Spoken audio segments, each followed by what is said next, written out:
ఓం అస్మద్గురుభ్యో నమః. శ్రీ భక్తి సాగర్ ఆధ్యాత్మిక ఛానల్కు స్వాగతం. నేను డాక్టర్ చిలుకమర్రి నటరాజ్. మనము భగవద్గీతని అధ్యయనం చేస్తున్నాం. అంటే దాంట్లో ఉండే విశేషాలేంటి, అంతరార్థాలేంటి, ఇంకా లోతులకు వెళితే దాంట్లో ఉండే గొప్పదనమేంటి, మనం తెలుసుకోవాల్సిందేంటి, మనకు తెలిసిందేంటి, ప్రపంచానికి తెలిసిందేంటి, ఇంకా ఎక్కువగా ఎంతమంది గొప్ప గొప్ప వాళ్ళందరూ శంకరాచార్యుల వారు, రామానుజాచార్యుల వాళ్ళు, వీళ్ళందరూ మనకి దానిని వివరిస్తూ ఎన్నెన్ని వ్యాఖ్యానాలు చేశారు. శంకరభాష్యము, గీతాభాష్యము, శ్రీభాష్యం అంటే వేదాలకు, శంకరభాష్యం అంటే వేదాలకు. కానీ వాటి తాలూకు వీటిని శంకరాచార్యుల వారు, రామానుజాచార్య వారు ఈ భగవద్గీతలో కలిపి మనకి అందజేయడానికి ప్రయత్నం చేశారు. శంకరాచార్యుల వారు గీతాభాష్యం రాశారు, రామానుజాచార్యుల వారు గీతాభాష్యం రాశారు. వీళ్ళందరూ ఇంకా చాలామంది గీతను వాళ్ళ వ్యాఖ్యానాలు అంటే అద్వైత మతం, అద్వైత ధర్మం, ద్వైత ధర్మం, విశిష్టాద్వైత సిద్ధాంతం, ఇట్లా ఈ రకరకాల సిద్ధాంతాలని తోటి ధర్మాన్ని చూసే కోణాన్ని వాళ్ళు మనకి ప్రసాదించడానికి ప్రయత్నం చేశారు. ఆ ప్రాసెస్లో మనం భగవద్గీతని అధ్యయనం చేసుకుంటూ వస్తున్నాం. దాంట్లో ఒక 9 శ్లోకాల్ని కంప్లీట్ చేసుకున్నాం. యుద్ధరంగంలో అసలు ఏం జరుగుతుంది అని ధృతరాష్ట్రుడు సంజయుడిని అడిగితే, సంజయుడు వ్యాస భగవానుడు ఇచ్చిన జ్ఞాననేత్రంతో, దివ్య దృష్టితో యుద్ధరంగంలో ఏం జరుగుతుంది, ఎలా జరుగుతుంది అంతా చూస్తూ ధృతరాష్ట్రుడికి వివరిస్తున్నాడు. పాండవుల సేనను చూడగానే దుర్యోధనుడు ఏం చేశాడు, ఆచార్యుడి దగ్గరికి వెళ్ళి ఏమంటున్నాడు, ఎలా మాట్లాడుతున్నాడు, ఇవన్నీ తెలుసుకుంటూ అత్రశూరా మహేశ్వాస భీమార్జున సమాయుధి, అవతల వైపు ఎంతమంది ఉన్నారో 18 మంది పేర్లు చెప్పేశాడు. మన దగ్గరికి వచ్చేసరికి ఎంతమంది ఉన్నారు, భవాన్, భీష్మశ, కర్ణశ కొడితే 6, 7, మహా అయితే 8 మంది, అంతకంటే ఎక్కువ కనబడట్లా. అయినా సరే లోపలుండే బింకం అంటామే, మేకపోతు గాంభీర్యం, దాన్ని ప్రదర్శిస్తూ తర్వాత ఏమంటున్నాడు, అపర్యాప్తం తదస్మాకం బలం భీష్మాభిరక్షితం, పర్యాప్తం తు ఇదం ఏతేషాం బలం భీమాభిరక్షితం. ఇది తర్వాత శ్లోకం. దీంట్లో అసలు మనం అర్థం చేసుకోవాల్సింది ఏముంది, మన బలం అపర్యాప్తం అంటున్నాడు. అంటే అనంతమైన బలం మనకుంది. ఈ బలమంతా ఎవరి చేత రక్షించబడుతుంది, భీష్ముడి చేత రక్షించబడుతుంది. అవతల వైపు వాళ్ళది పర్యాప్తం, మితమైనది, లిమిటెడ్. ఆ బలం ఎవరి చేత రక్షించబడుతుంది, భీమాభిరక్షితం. ఇక్కడ మనం అర్థం చేసుకోవాల్సిన పాయింట్ ఏంటంటే, నిజానికి ఇటువైపు సర్వసైన్యాధ్యక్షుడు భీష్ముడైతే అటువైపు సర్వసైన్యాధ్యక్షుడు దుష్టద్యుమ్నుడు. సరే, ఇటువైపు సీనియరు భీష్ముడు అనుకుంటే అటువైపు కనీసం ధర్మరాజో లేకపోతే ఇంకా పెద్దవాళ్ళు చాలామంది ఉన్నారు. ఇంతకుముందు చెప్పిన లిస్టులో ద్రుపదుడు, విరాటుడు, ఇలాంటి వాళ్ళు పెద్దవాళ్ళు ఉన్నారు. వాళ్ళు పేర్లు ఎవ్వరి చెప్పలా. భీమాభిరక్షితం అంటున్నాడు. ఎందుకని, మనస్సులో భీముడు అంటే ఒక అసూయ, ఒక భయము ఉన్నాయి. అప్పటికే భీముడు, ప్రపంచంలో పంచభీములు అని పేరు, 5 బలవంతులు. భీముడు అంటేనే బలం కలిగిన వాడు అని. ఇలాంటి వాళ్ళు ఒక 5 ఉన్నారట. అయితే ఈ 5లో ఒకళ్ళ చేతిలో ఇంకెవడైనా చచ్చిపోతే మిగిలిన 4 వాడే చంపుతాడు అని ఒక ఇది ఉంది. మొట్టమొదట బకాసురుడు, ఆ తర్వాత జరాసంధుడు, కీచకుడు, భీముడు, దుర్యోధనుడు, వీళ్ళు పంచభీములు అంటాం. వీళ్ళల్లో ఆల్రెడీ జరాసంధుణ్ణి, బకాసురుణ్ణి, కీచకుణ్ణి, 3 భీముడు చంపేశాడు. ఇక మిగిలింది 2, భీముడు, దుర్యోధనుడు. తనకు తెలియకుండా తన ప్రత్యర్థిగా, తనకు ధీటుగా, నిజానికి దుర్యోధనుడు మనం పాత్రని ఎనలైజ్ చేసుకుంటే కొన్ని దుర్గుణాలున్నా చాలా దాన్ని ఏమంటాము, తను పట్టుదల పట్టాడంటే విడవని రకం. చివరికి యుద్ధం మొత్తం పూర్తయిపోయిన తర్వాత కృష్ణుడు, పాండవులు అందరూ వచ్చి ఆ శమంతక మడుగులో తను దాక్కున్న దుర్యోధనుడిని రెచ్చగొట్టి బయటికి తీసుకొచ్చిన తర్వాత మా 5లో ఎవరినన్నా సెలెక్ట్ చేసుకోవద్దు అంద యుద్ధానికి అన్నారు. సహదేవుణ్ణో నకులున్నో దుర్యోధనుడు సెలెక్ట్ చేసుకొని ఉంటే సింపుల్గా ఓడించుండేవాడు. ఒప్పుకోవట్లా మనస్సు. ఇగో అంటామే, హట్ వీళ్ళు బచ్చాగాళ్ళు, నా పోటీ వీడితోటే, భీముడితోటే అని ఒక ఇగో, అహంకారము, ఆ గర్వము, అతిశయము, ఇలాంటి అన్ని లక్షణాలతోటి భీముడిని సెలెక్ట్ చేసుకున్నాడు. ఎక్కడ తగ్గడండి, తగ్గేదేలే పుష్ప. అలాంటి దుర్యోధనుడిది. ఇప్పుడు ఇక్కడికి వచ్చి మన బలం అపర్యాప్తం, అస్మాకం బలం అపర్యాప్తం. ఎవరి చేత రక్షించబడుతుందట? భీష్ముడి చేత. అవతలి వాళ్ళది పర్యాప్తం. ఏతేషాం బలం పర్యాప్తం భీమాభిరక్షితం. వాళ్ళ బలం పర్యాప్తం, తక్కువ ఉంది, భీముడి చేత రక్షించబడుతుంది. ఇక్కడ మనం క్యారెక్టర్స్ని బేరీజ్ వేసుకుంటే భీష్ముడికి దుష్టద్యుమ్నుడికో లేకపోతే ద్రుపదుడికో వాళ్ళకో పోల్చాలి, కానీ భీముడితో పోలుస్తున్నాడు. ఎందుకంటే తనకు తెలియకుండా తన శత్రువుగా, తన ప్రత్యర్థిగా భీముడిని మాత్రమే దుర్యోధనుడు అనుకుంటున్నాడు. కర్ణుడికి అర్జునుడు, నాకు భీముడు అనే ఒక మనస్సులో గట్టి భావనతో దుర్యోధనుడు ఉన్నాడు. అందుకే భీమాభిరక్షితం అనేశాడు. ఇక్కడ మనం జనరల్గా ఎనలైజ్ చేస్తే భీష్ముడు ఓటమి ఎరుగని గొప్ప వీరుడు.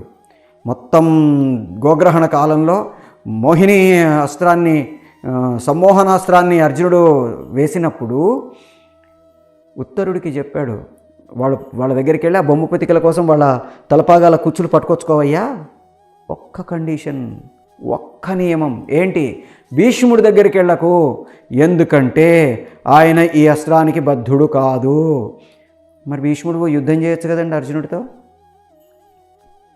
ఎందుకు చెయ్యలా? ధర్మం అటువైపు ఉందని తెలుసు భీష్ముడికి.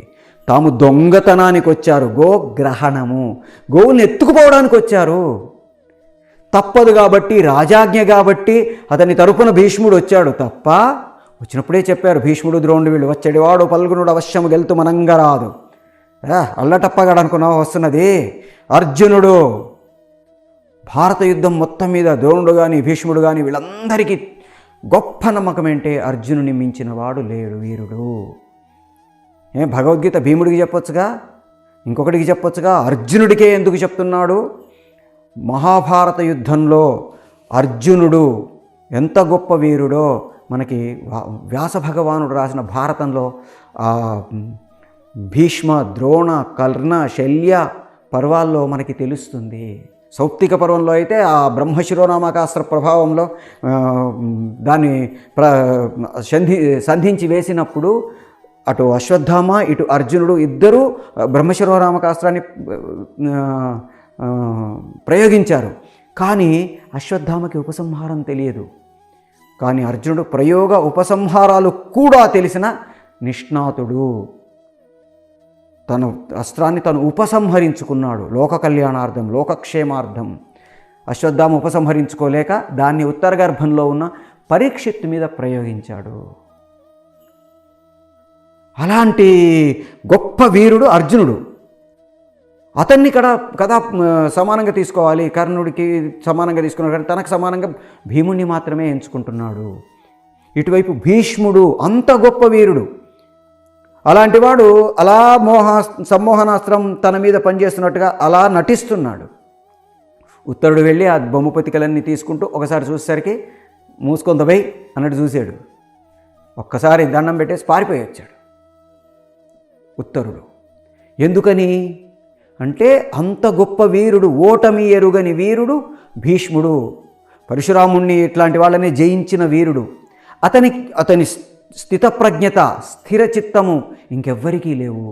మహాభారతం మొత్తం మీద మనం చూస్తే ఒక స్టబాండ్ అంటామే, ఒక మేరువులాగా ధీరుడుగా నిలబడ్డ, మేరునగ ధీరుడు అంటాం, అలా నిలబడ్డ ఏకైక పాత్ర మనకి భీష్మాచార్యుడు. ఎంత తన చిన్నతనం నుంచి అంటే దాదాపుగా 16-17 ఏళ్ల వయస్సు నుంచి కూడా అన్ని ఆటుపోట్లు ఎదుర్కొని అందరినీ ఒప్పించి మెప్పించి తను అలా స్థితప్రజ్ఞతతో నిలబడి తను వివాహం చేసుకోకుండా తన తమ్ముడికి వివాహం చేసి వాళ్ళ పిల్లల్ని, తమ్ముళ్ళు చచ్చిపోతే మరదళ్లకు వివాహం, సంతానోత్పత్తి కలిగేటట్టుగా వ్యాసభగవాన్లను పిలుచుకొని వాళ్ళకి సంతానాన్ని కలగజేసి పాండురాజును రాజును చేసి, ధృతరాష్ట్రుడు రాజే కానీ పాండురాజును అతనికి ప్రతినిధిగా నియమించి అతని ఏలుబడిలో రాజ్యమంతా సుభిక్షంగా ఉండేటట్టు చేసి పాండురాజు చనిపోతే ఆ పిల్లల్ని 5గురిని కుంతీదేవి పెంచుకుంటూ ఉంటే లక్క ఇంట్లో పెట్టి కాల్చడానికి ప్రయత్నం చేస్తే వాళ్ళని ఎట్లా రక్షించాలనే ఆ ప్లాన్ చేసి అతన్ని పంపించి ఆ ఎలుకలు అని ఒక చిన్న సూచన చేసి బొరియలుగా తవ్వుకుంటాయి అగ్ని వాటిని ఏమీ చెయ్యలేదు అని ఒక చిన్న సూచనను పంపించి వాళ్లను రక్షించి వచ్చిన తర్వాత రాజ్యభాగాన్ని ధృతరాష్ట్రుడికి చెప్పి 2గా విడదీసి ఇంత స్థితప్రజ్ఞత కలిగిన వ్యక్తి భీష్ముడు. కానీ వయసు అయిపోయింది. రాజుగా ధృతరాష్ట్రుడున్నాడు, యువరాజుగా దుర్యోధనుడున్నాడు. వాళ్ళ ఆజ్ఞ చెల్లుబాటు అవుతున్న కాలంలో మనమేమీ చెయ్యలేము, ఏమీ చెప్పలేము, చెబితే వినే పరిస్థితుల్లో వాళ్ళు లేరు. ఇది మనకి చాలా గొప్ప పాఠం అండి. భగవద్గీత మనకు నేర్పిస్తుంది, భారతం నేర్పిస్తున్న గొప్ప పాఠం. పెద్దలు చెప్పినప్పుడు వినకపోతే మనమే కాదు మన తరతరాలు సర్వనాశనమైపోతాయి. ఇది మనకు భారతం భగవద్గీత నేర్పిన పాఠం. ఇటువైపు భీష్ముడు అంత గొప్పవాడు, అటువైపు భీముడు చంచల చిత్తుడు, ఆవేశపరుడు, ఎప్పుడు ఎలా ప్రవర్తించాలో తెలియనివాడు. అటువైపు నాయకుడుగా ఉన్నాడు దుర్యోధన దృష్టిలో. ఇటువైపు భీష్ముడు ఉన్నాడు. మరి ఎందుకండి 11 అక్షౌహిణీల భీష్మాభిరక్షితమైన కౌరవసేన ఓడిపోయింది, 7 అక్షౌహిణీల భీమాభిరక్షితమైన పాండవసేన గెలిచింది? 2 కారణాలు. ఒకటి, ఆధ్యాత్మికంగా చూస్తే వాళ్ళ వైపు ధర్మం ఉంది. భౌతికంగా చూస్తే, ఆది భౌతికంగా చూస్తే అంటే మన లౌకిక ప్రకారం చూస్తే వాళ్ళ దగ్గర డిసిప్లిన్ ఉంది, వీళ్ళ దగ్గర లేదు. వీళ్ళ దగ్గర టీం వర్క్ లేదు, అక్కడ టీం వర్క్ ఉంది. ఎవరెవరు ఎప్పుడెప్పుడు ఏం చేయాలో. దీని తర్వాత మనకి శ్లోకాలలో ఒక్కొక్క శ్లోకంలో అమ్మ ఇంత టీం వర్క్ గురించి భగవద్గీత మనకు చెప్పిందా అని మనం అనుకుంటాం. తర్వాత శ్లోకాల్లో మనకు ప్రతి శ్లోకం ఒక్కొక్క పాఠం నేర్పుతూ వస్తూ ఉంటుంది. అక్కడ టీం స్పిరిట్ ఉంది. ప్రతి వాళ్ళు ఇంకొకళ్ళ కోసం పోరాడుతున్నారు. ఇక్కడికి వచ్చేసరికి ప్రతి వాళ్ళు పోరాడుతారు, వాళ్ళకు వాళ్ళు పారిపోతున్నారు. కర్ణుడు భారత యుద్ధంలో ఒక 5-6 సార్లు పారిపోయాడు, దుర్యోధనుడు పారిపోయాడు, శకుని పారిపోయాడు, ఒక్క భీష్మద్రోణులు 2 తప్ప మిగతా వాళ్ళందరూ పారిపోయారు. ఆ ప్రాసెస్లో కూడా పద్మవ్యూహం పన్నినప్పుడు కూడా మన సైంధవుణ్ణి రక్షించే ప్రాసెస్ కోసం ప్రాకులాడాలి తప్ప ఎదుటి వీళ్ళెట్లా. అక్కడే వాళ్ళ జయాపజయాలు నిర్ణయించబడిపోయాయి. భీష్మాభిరక్షితమైన 11 అక్షౌహిణులు ఓడిపోయి భీమాభిరక్షితమైన 7 అక్షౌహిణులు గెలిచాయంటే కేవలం వాళ్ళ మధ్యలో ఉండే ఈ తారతమ్యమే. ఎప్పుడైతే దుర్యోధనుడు తమ సైన్యంలో ఉండే వీర్ల లెక్క తెలుసుకోలేకపోతున్నాడు, అవతలి సైన్యంలో గొప్ప గొప్ప వీర్లు కనబడుతున్నారు. అక్కడ 18-19 మంది వీర్లు కనబడ్డారు, ఇక్కడ 7-8 మంది కంటే కనబడట్లా. ఇంత అపర్యాప్తంలో తిప్పి కొడితే 7గురు వెళ్ళారా, పర్యాప్తంలో 18 మంది వచ్చారా? ఎలా జరిగింది అంటే అటువైపు ఇటువైపు ఉండే సైన్యంలో వీరు అటువైపు ఉన్నారు, ఇటువైపు ఉన్నారు, ఈ వైపు లేక కాదు. కానీ నేను గుర్తించలేకపోతున్నాను. ఒక టీం లీడర్గా నా టీంలో పనిచేసే వాళ్ళలో ఎవరు ఎఫిషియంటు, ఎవరు కాదు, ఎవరి దగ్గర ఏ వర్త్ ఉంది నేను తెలుసుకోలేకపోతే నా ప్రాజెక్ట్ సక్సెస్ కాదు. ఇక్కడ భగవద్గీత మనకి ఈ పాఠం నేర్పింది. దుర్యోధనుడు వాడు ఒక రాజు, లీడర్. ఒక ప్రాజెక్ట్ సెలెక్ట్ చేసుకున్నా, ఆ ప్రాజెక్ట్లో ఎవరెవరికి ఏమేమి అప్పచెప్పాలి ఇది నాకు తెలియలేదు, ఎవరెవరు ఏం చెయ్యగలరు నాకు తెలియలేదు, నేను ప్రాజెక్ట్ లీడర్గా సక్సెస్ కాను, నా ప్రాజెక్ట్ సక్సెస్ కాదు. ఈ ఏరియాకి ఈ సందర్భానికి భగవద్గీత మనకు ఎంత గొప్ప పాఠం చెప్పింది చూడండి. ఆ తర్వాత శ్లోకానికి వెళ్తే అయనేషు చ సర్వేషు అంటే ఈ యుద్ధరంగంలోకి ఎంటర్ అయ్యే ప్లేసులలో యథాభాగం అవస్థిత, ఎక్కడెక్కడ ఎవరెవరు ఉండాలో అక్కడక్కడ ఉండి భీష్మమేవాభిరక్షంతు భవంతః సర్వ ఏవహి, భీష్ముణ్ణి రక్షించుకోవాలి మీరు, మిగతా వాళ్ళందరం కూడా. అదేంటండి 11 అక్షౌహిణి సైన్యం కలిపి ఒక్కడిని రక్షించాలా? ఎందుకు అంటే భీష్ముడు వాళ్ళందరినీ జయించగలిగిన వీరుడు, అతనొక్కడిని రక్షించుకుంటే మనం సక్సెస్. ఇది తెలియకుండా దుర్యోధనుడి మనసులో పడింది. భవంతః ఎప్పుడు కూడా మనకి మెంటాలిటీస్లో, పర్సనాలిటీ డెవలప్మెంట్లో I'm okay, you are okay, they are not okay, I'm okay, you are not okay, they are okay, ఇలా విడదీస్తాం. ఇక్కడికి వచ్చేసరికి I'm not okay, you are not okay, they are okay. నువ్వు నేను చెయ్యలేని వాళ్ళము, భీష్ముడు మాత్రమే చేయగలడు అని ద్రోణాచార్యుడి దగ్గరికి వచ్చి చెప్తున్నాడండి. తన గురువు తమందరికీ విద్యాబుద్ధులు నేర్పి రకరకాల ఆయుధాలని ఎలా ప్రయోగించాలో, ఎలా ఉపసంహరించుకోవాలో చెప్పిన గురువు దగ్గరికి వచ్చి భీష్ముడు ఒక్కడే క్యాపబుల్ అండి, మనం కాదు అంటున్నాడు. ఎప్పుడైనా సరే ఎదుటి వాళ్ళ దగ్గరికి వచ్చి వాళ్ళను పొగడకపోయినా పర్వాలేదు కానీ కించపరచకూడదు. ఇది ఈ సందర్భంలో భగవద్గీత మనకు నేర్పుతున్న పాఠం. నీతో సహా అందరం కలిసి భీష్మాచార్యుని రక్షించుకోవాలయ్యా. సర్వ ఏవ హి అంటే కావుననే. ఎందుకు కావునట పైన చెప్పాడే, బలం భీష్మాభిరక్షితం. అవతల వైపు భీముడున్నాడు, మన వైపు భీష్ముడు ఉన్నాడు. ఆ భీష్ముని ఒక్కడిని మనమందరం కలిసి రక్షించుకోవాలయ్యా. అందుచేతనే మనమందరం ఇది ప్రవర్తించాలి. అయనేషు చ సర్వేషు, ఆ మొత్తం అన్ని వైపులా యుద్ధరంగంలోకి వాళ్ళ శత్రు సైనికులు ఎక్కడెక్కడ ఎంటర్ అవుతారు అనుకున్న అన్ని స్థలాల్లో యథాభాగం అవస్థిత, ఎక్కడెక్కడ ఉండాలో అక్కడక్కడ వాళ్ళు అవస్థితులయ్యి భీష్మమేవాభిరక్షంతు భవంతః సర్వ ఏవ హి, అందరం కలిసి భీష్ముని రక్షించుకోవాలంటున్నాడు. ఎప్పుడైనా సరే ఒక వ్యక్తి దగ్గరికి వెళ్ళి వాడు గొప్పోడయ్యా, వాడిని ఫాలో అవ్వాలి మనం అన్నామనుకోండి, మరి నా దగ్గరికి ఎందుకు వచ్చావు అనిపిస్తుందిగా ద్రోణాచార్యుడికి. నువ్వు వెళ్ళిందేమో ద్రోణాచార్యుడి దగ్గరికా, పొగిడేదేమో భీష్మాచార్యుణ్యా. ఎలా? ఆ వెళ్ళేదేదో భీష్ముడి దగ్గరికి వెళ్ళి మీరు జాగ్రత్తగా ఉండండి, మేమందరం మీ చుట్టూ ఉన్నాం, పొడిచేద్దాం, నరికేద్దాం అనొచ్చు కదా. మరి ద్రోణాచార్యుడి దగ్గరికి ఎందుకు వెళ్ళాడంటే అర్జునుడు అతని శిష్యుడు కాబట్టి అర్జునుణ్ణి నిర్జించగలగాలన్నా, గెలవగలగాలన్నా ద్రోణాచార్యుడు అతనికి ఎప్పుడైనా ఏ గురువు అయినా ఏం చేస్తాడంటే కొన్ని రహస్యాల్ని తన దగ్గర మిగుల్చుకుంటాడంటారు. జనరల్గా పహల్వాన్లు అంటామే, మల్లయుద్ధ వీరులు వాళ్ళ శిష్యులకు పట్లు నేర్పేటప్పుడు ఒక 2 పట్లు శిష్యుడికి చెప్పకుండా దాచుకుంటాడట. ఎందుకయ్యా అంటే ఆ శిష్యుడితో పోరాటం అవసరమైనప్పుడు ఈ 2 ఎక్స్ట్రా పట్లు ఏవైతే వాడికి నేర్పలేదో అవి పడతాడు. శిష్యుడు ఏం చేయలేక కొత్త పట్లు తెలియదు, గురువు పట్టేశాడు, ఇరుక్కుపోతాడు. అలా ద్రోణాచార్యుడు తన దగ్గర మిగుల్చుకున్న ఇంకేవైనా కొత్తవి ఆయుధాలని, కొత్త అస్త్రాలని, శస్త్రాలని అర్జునుడి మీద ఉపయోగించి గెలిచే అవకాశం ఉంది అనొక ఫీలింగ్. అందుకని ద్రోణాచార్యుడి దగ్గరికి వెళ్ళాడు. మరి వెళ్ళినవాడు ఏం చేయాలి? నువ్వు గొప్పోడివి, నువ్వే మమ్మల్ని అందరినీ రక్షించాలట్లా. భీష్ముడు గొప్పోడయ్యా, వాణ్ణి మనమందరం కలిసి రక్షించుకోవాలి. ఆయనని మనమందరం కలిసి రక్షించుకుంటే తప్ప మనం గెలవలేము. రక్షించుకోవడం అనే పదం ఎందుకు వచ్చిందండి అంటే దుర్యోధనుడు తెలియకుండా డిఫెన్స్లో పడిపోయాడు. యుద్ధంలో ఎప్పుడు పరాక్రమించేవాడిది, అటాక్ చేసేవాడిది విజయం వస్తుంది తప్ప రక్షించుకోవడానికి, తన్ని తాను రక్షించుకోవడానికి ప్రయత్నం చేసేవాడికి విజయం సిద్ధించదు. ఇక్కడ భగవద్గీత మనకు మరొక గొప్ప పాఠం నేర్పిందండి. ఇక్కడ భీష్ముని రక్షించుకోవాలి అంటే మీనింగ్ ఏంటి? మనమందరం డిఫెన్స్ పొజిషన్లో ఉండి భీష్ముని రక్షించుకోగలిగితే ఆయన ట్రై చేస్తాడు. ఆయన్ని రక్షించుకుంటూ కూర్చుంటే యుద్ధరంగంలో శత్రువుల మీద ఎప్పుడు అటాక్ చేస్తాము, ఎప్పుడు వాళ్ళని ఓడించడానికి ప్రయత్నం చేస్తాము?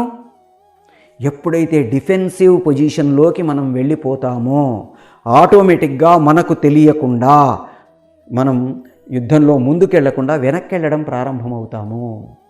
ఇది భగవద్గీత మనకి ఈ శ్లోకంతో నేర్పిన గొప్ప పాఠం. ఎప్పుడూ కూడా యుద్ధం అంటే ఇద్దరు కత్తులు తీసుకొని పోరాడడం అని కాదు. మన జీవితంలో మనం చేసే ప్రతిదీ యుద్ధమే. పుట్టుక దగ్గర నుండి ఒక తల్లి తన బిడ్డను కనడానికి మృత్యువుతో యుద్ధం చేస్తుందండి. ఒక బిడ్డ తను ఈ లోకంలోకి రావడానికి మృత్యువుతో యుద్ధం చేస్తాడు. ప్రతి క్షణం మనం ఊపిరి తీసుకునే పరిస్థితుల్లో ప్రకృతితో యుద్ధం చేస్తూ ఉంటాం. మన జీవితంలో మన ఒంట్లో పారే ప్రతి రక్త కణపు యుద్ధం చేస్తూ పరిగెడుతూ ఉంటుంది. మన అవయవాలన్నీ యుద్ధం చేస్తూ మనల్ని ముందుకు నడుపుతున్నాయి. నిలబడాలంటే మనం మన మోకాళ్ళ మీద బరువు వేయాలి, మన నడుము మీద బరువు వేయాలి, మన వెన్నెముక మీద బరువు వేయాలి. ఈ మూడిట్లలో ఏది నిలబడకపోయినా మనం పడిపోతాం. అవి మనతో యుద్ధం చేస్తూ ప్రకృతిని సహాయంగా తీసుకొని మనల్ని నడిపిస్తున్నాయి. మన శరీరం మొత్తం ప్రతి క్షణం మనం ప్రకృతితో యుద్ధం చేస్తున్నాము. ఈ యుద్ధం అంటే ఇద్దరు కత్తులు తీసుకొని యుద్ధం చేయడమే కాదు, మన ఆలోచనలతో మనం యుద్ధం చేస్తాం, మన భావాలతో మనం యుద్ధం చేస్తాం, మన భవిష్యత్తుతో మనం యుద్ధం చేస్తాం. ఎప్పుడైనా సరే యుద్ధం అనగానే ముందుకు వెళ్ళాలి, అంతేగాని డిఫెన్సివ్ పొజిషన్లో ఉండి ఇప్పుడు చేయగలనో లేదో, వీల్ చైర్లో ఉన్నావంటే నువ్వు పరిగెత్తలేవు. మనకి పెద్దలు చెప్తూ ఉంటారు, పరిగెత్తు, లేకపోతే నడు, అది చేయలేకపోతే పాకు, కానీ ఒకే చోట కదలకుండా ఉండకు. ఇది పర్సనాలిటీ డెవలప్మెంట్లో ప్రతిసారి చెప్తుంటాం మోటివేటింగ్ క్లాసెస్లో. మనల్ని మనం ముందుకు తీసుకెళ్ళడానికి ప్రయత్నం చేయాలి తప్ప ఆగిపోవడానికో వెనక్కిపోవడానికో ప్రయత్నం చేయకూడదు. ఇక్కడ మనం భీష్ముడిని రక్షించుకుంటే చాలు, అతను ట్రై చేస్తాడు. మనమందరం కలిసి, మీరు నేను మొత్తం సర్వయేవహి అందరం కలిసి భీష్ముడిని రక్షించుకోవాలి. భీష్మయేవహి రక్షంతు భవంతః సర్వయేవహి, అందరం కలిసి భీష్ముడిని రక్షించుకోవాలయ్యా. భీష్ముడు ఒక్కడు యుద్ధం చేస్తాడా? మరి మీరందరూ ఏం చేస్తారు? అతని చుట్టూ నిలబడి కవచాలు డాళ్ళు అడ్డం పెట్టి ఉంటారా? ఎప్పుడైతే ఈ డిఫెన్సివ్ పొజిషన్లోకి వెళ్ళాడో తెలియకుండా దుర్యోధనుడి బలం 11 అక్షౌహిణులు కాస్త సగం పడిపోయింది. తన బలం ఎప్పుడైనా సరే, మనిషి బలం తనకు తెలియకుండా మనకు తెలియని బలం మనలో 7 రెట్లు ఎక్కువ ఉంటుందంటాం.